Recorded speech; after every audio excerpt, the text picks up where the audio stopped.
yalnız çoxuşaqlı ailələrdə valideynlər deyil, eyni zamanda bir sıra digər vətəndaşlarımızın da daha tez pensiya çıxmaq hüququ var.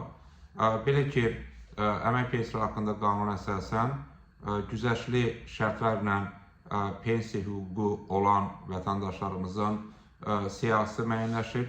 Həmin qanunun 8-ci maddəsində daha tez pensiya çıxmaq hüququ çoxuşaqlı ailələrdə analara, bir sıra hallarda isə atalara şamil olunur.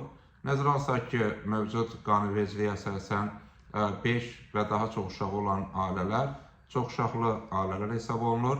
Həmin ailələrdə analar 5 il tez pensiya çıxırlar və yəni o deməkdir ki, analar pensiya hüququndan istifadə edirlərsə, o halda 64 deyil, 59 yaşda pensiya çıxmaq hüququ qazanırlar. Bu hüquqdan atalar istifadə etdiyi halda, o halda artıq 65 deyil, 60 yaşında pensiya çıxmaq hüququ qazanırlar. Təbii ki, biz çoxuşaqlı ailə anlayışına baxılması və dəyişdirilməsini təklif edirik.